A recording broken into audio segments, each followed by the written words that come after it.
नमस्कार. आज आपण करणार आहोत खोबऱ्याची चटणी. ही चटणी तुम्ही इडली सोबत, डोश्यासोबत, आप्प्यासोबत किंवा मेदूवड्यासोबत खाऊ शकता. ओल्या खोबऱ्याची चटणी. त्यासाठी लागणार आहे ओलं खोबरं. आणि नंतर मी घेणार आहे हिरव्या मिरच्या.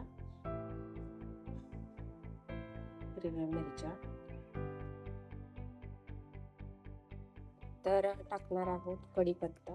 कारण आपण कढीपत्ता तडका जरी दिला तरी आपल्या पोटामध्ये जात नाही. कढीपत्ता केसांसाठी फार उपयुक्त असतो, म्हणून तो थोडासा बारीक करून घेतला तर तो आपल्या पोटामध्ये जातो आणि त्यामुळे आपले केस चांगले होतात. नंतर टाकत आहे गार्लिक आणि आपण थोडासा दलिया टाकणार आहोत इकडे. तर आता मी टाकत आहे दलिया, जेणेकरून या चटणीला खूप छान असं टेक्स्चर येईल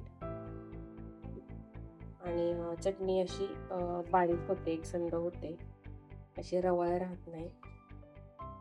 त्यासाठी आपण घेतलेला आहे दलिया म्हणजे फुटाण्याची डाळ. थोडंसं चवीपुरतं मीठ टाकणार आहे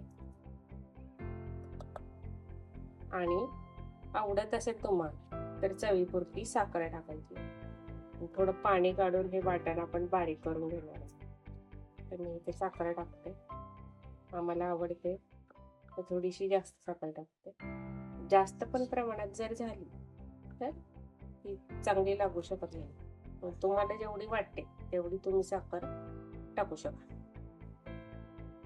तुम्ही बघू शकता एक मस्त अशी कन्सिस्टन्सी असलेली छान खोबऱ्याची चटणी तयार झालेली आहे.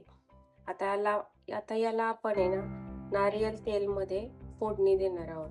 मोहरी आणि चिली यांची एक फोडणी देणार आहोत आणि ही फोडणी आपण या चटणीमध्ये ओतणार आहोत. इथे पॅनवर आपण नारळ तेल गरम करायला ठेवलं आहे. ते पटकन गरम होतं, त्यामुळे आपण गरम करून काढून घेणार आहे आणि नंतर तडका आणि देणार आहोत. आता तुम्ही बघू शकता आपण ह्याच्यामध्ये ह्याचा मोहरी आणि रेड चिलीचा तडका दिलेला आहे.